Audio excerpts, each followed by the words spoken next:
Hola, mi nombre es Andrea Lizárraga, trabajo en PPO Abogados, soy especialista en compliance y el día de hoy vamos a hablar sobre la evaluación de riesgos como pilar dentro de un programa de compliance. En alguna otra oportunidad comentamos cuál es la importancia del compliance, cuáles son los pilares que conforman al programa de compliance y entre uno de estos pilares se encuentra la evaluación de riesgos, ¿no? El día de hoy vamos a hablar sobre su importancia, cómo realizarla, con quiénes nos deberíamos reunir dentro de la organización para poder identificar estos riesgos, evaluarlos y así implementarlos como parte del programa de compliance.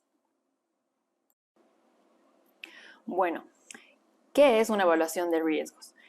Como les mencionaba hace un inicio, es uno de los pilares del programa de compliance dentro de una organización. La elaboración de un programa de compliance se basa en el establecimiento claro de los riesgos de cumplimiento que se enfrenta en una organización. Obviamente, los riesgos a los que una empresa se puede ver expuesta va a depender mucho de la naturaleza, ¿no? Entonces, en primer lugar, es la identificación de estos riesgos. Un riesgo de cumplimiento es una amenaza existente o emergente relacionada con un incumplimiento legal o de política interna o violación del código de ética o conducta de la organización, que obviamente podría resultar en violaciones civiles o penales y generar consecuencias financieras negativas para la organización, ¿no? También como el deterioro de la imagen de la marca o de la reputación de la organización.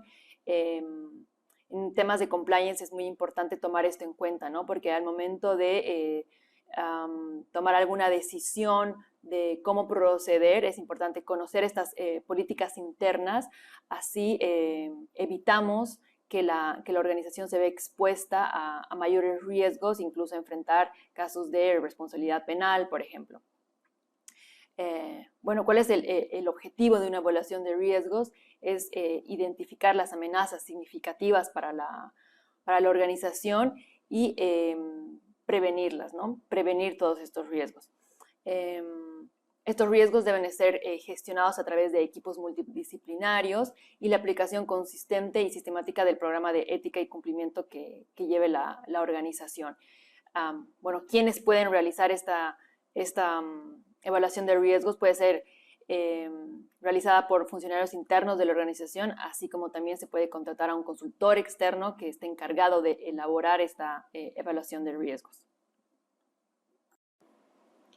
Bueno, respecto a cómo realizar la evaluación de riesgos, acá es importante considerar distintos puntos, ¿no? Como primer punto tenemos identificar la normativa a la que está sujeta la empresa o la organización sobre la cual se quiere realizar la evaluación de riesgos. Esto obviamente puede variar dependiendo del sector en el que opera. No es lo mismo la normativa a la que está sujeta una empresa del sector financiero, como ser un banco, o una empresa, por ejemplo, de venta de productos, o una empresa industrial, una empresa de hidrocarburos o minera. Entonces, la normativa va a variar, ¿no? Pueden existir alguna normativa general que alcance a este tipo de organizaciones, pero también normativa específica, ¿no? Que nosotros queremos mapear para poder identificarla y ver qué áreas de la empresa y de la organización forman parte o sus procesos internos conllevan el cumplimiento de esta normativa, ¿no? Ahí se puede identificar el área legal, también el área financiera, respecto, por ejemplo, a obligaciones tributarias o el área de contabilidad.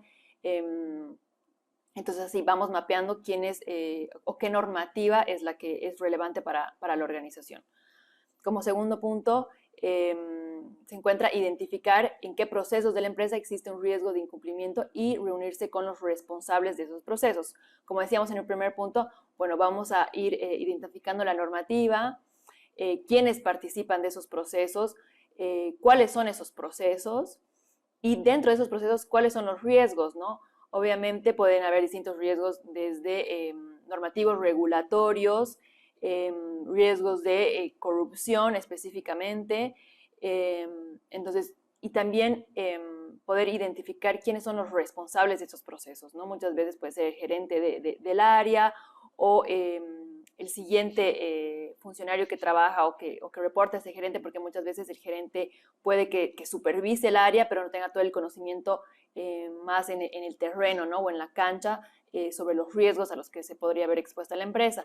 Entonces es importante identificar a estos responsables. ¿Por qué? Y eso va relacionado al siguiente punto, es que la persona que va a estar a cargo de la evaluación de riesgos o el consultor externo al que contrata la empresa tiene que reunirse con los responsables para poder identificar los riesgos, ¿no? El evaluador, el consultor, el responsable puede identificar ciertos riesgos, pero no es lo mismo que el responsable pueda identificarlos, ¿no? Porque es el que está en el día a día trabajando en esa área y sabe ante qué obstáculos se encuentran, ¿no? Y a qué riesgos se puede ver expuesto. Entonces es importante que por un lado contemos con el conocimiento obviamente del consultor que está haciendo el trabajo, pero sobre todo la expertise del responsable del proceso. Como siguiente punto tenemos el relevamiento de todos los riesgos identificados con los responsables de cada área. En este punto lo que nosotros realizamos y también recomendamos cuando quieren efectuar la evaluación de riesgos de forma independiente es hacer este relevamiento, elaborar un informe, ¿no? Como que se puedan identificar formalmente cuáles han sido los riesgos identificados para así poder tener sobre todo un respaldo de que se ha llevado a cabo la evaluación, con quiénes se ha reunido, quiénes han participado exactamente de ese procedimiento. Es importante contar con ese respaldo. Y bueno, como siguiente punto relacionado es, una vez de que se han relevado todos estos riesgos, se tiene que elaborar una matriz de riesgos, ¿no? Esta es la forma en la que uno evalúa los riesgos. Existen distintos tipos de metodologías de evaluación.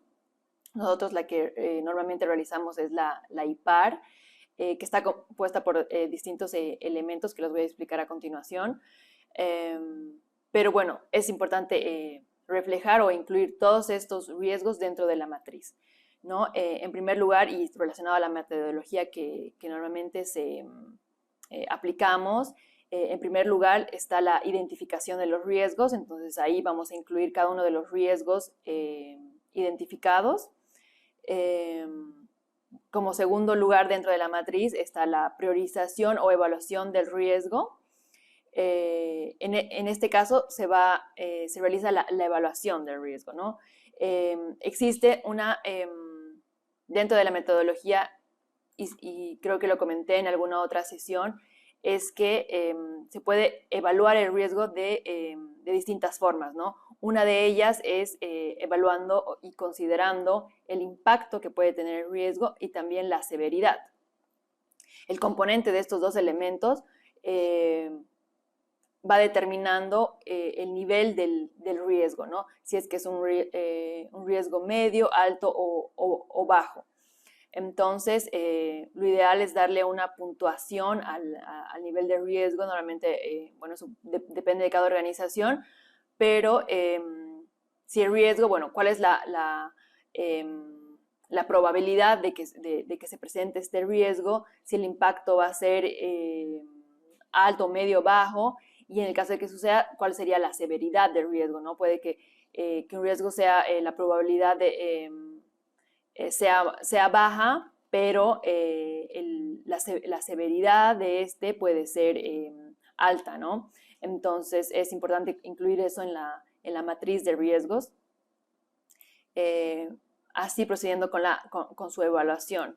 Una vez de que ya, bueno, hemos evaluado el riesgo, existe otra sección dentro de la matriz que es la de accionar o un plan de acción, más que todo yo lo llamo así, en el que dependiendo del nivel del riesgo, la organización tiene que también identificar cuáles son las medidas de control para mitigar esos riesgos, ¿no? Si es que la organización ya cuenta con un código de ética o con un código de conducta, es importante incluir esto en en el control que lleva la empresa, ¿no? Igualmente, como parte del plan de acción, está incluir qué controles debería implementar la empresa para poder mitigar esos riesgos. Entonces, por un lado están, los que existen, tengo un código de conducta, o un código de ética, o una política anticorrupción, o una política de conflicto de interés, pero al mismo tiempo no cuento con una política de donaciones, por ejemplo. Entonces, la empresa lo que tiene que, u organización, es decidir qué nuevo control se va a incluir para mitigar este riesgo. Entonces, ponerlo ahí dentro del plan de acción de qué es lo que se va a realizar. Y bueno, finalmente está la de revisión o de riesgo residual. En esta parte se vuelve a hacer una evaluación de riesgo una vez de que se ha implementado el control, ¿no? O el plan de acción, para ver cuál sería el riesgo residual. El primer riesgo que nosotros evaluamos es el riesgo inherente, y este ya sería el riesgo residual una vez de que se implementen los controles, ¿no? Y muchas veces el riesgo ahí disminuye y no es lo que no lleva la evaluación que tenía en un inicio. Bueno, entonces, un poco para recapitular cuáles son o los componentes que tienen que formar parte de la matriz de riesgo. Está en primer lugar la identificación de riesgos, en segundo lugar la priorización o la evaluación del riesgo como tal, en tercero el accionar o los controles que que tiene la empresa, y también cuáles deberían ser implementados. Y como cuarto, la revisión y el riesgo residual. Un punto importante a considerar dentro de la evaluación de riesgo es de que esta debería ser actualizada, ¿no? Lo ideal y lo que nosotros recomendamos es de que la evaluación de riesgo sea actualizada de forma periódica, es decir, anualmente.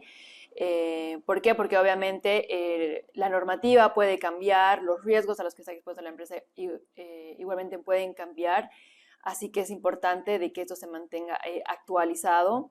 Asimismo, el plan de acción que uno incluye dentro de su matriz de riesgo debe contar con un plazo, con un responsable. Lo ideal, ¿no?, es que cuente con un responsable y un tiempo o un plazo establecido para cada uno de los planes de acción, ¿no? Entonces también que se haga ese control dentro de la matriz de que se está cumpliendo con lo planeado, con lo propuesto, y al mismo tiempo se evalúe esto de forma periódica. Bueno, para un poco ir cerrando el tema, creo que también es importante que hablemos un poco sobre los beneficios que tiene la evaluación de riesgos. En primer lugar está generar confianza en órganos de gobierno, ejecutivos y grupos de interés dentro de la organización.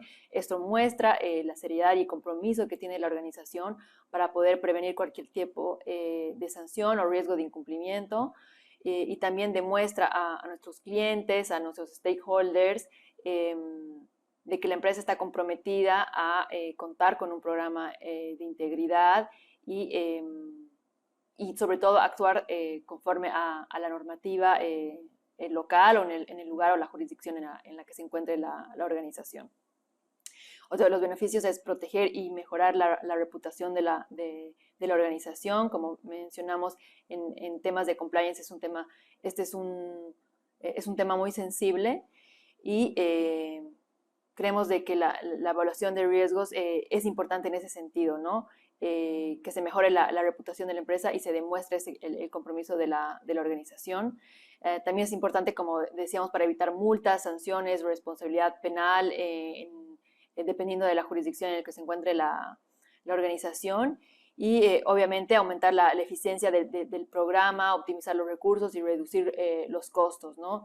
No es lo mismo trabajar con un programa de cumplimiento que ha sido básicamente copiado de otra organización, adoptar sus políticas internas, sino que realmente elaborar documentos y un procedimiento a la medida de la organización, ¿no? Y eso únicamente se puede lograr evaluando y conociendo los riesgos de la organización.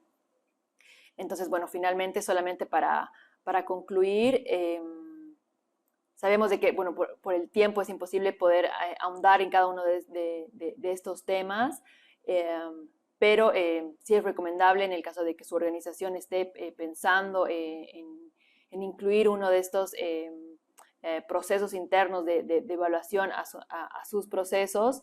Lo que nosotros recomendamos es de que no es imposible, lo pueden hacer internamente, pero también lo ideal sería contratar a algún experto que pueda realizar la evaluación de riesgos.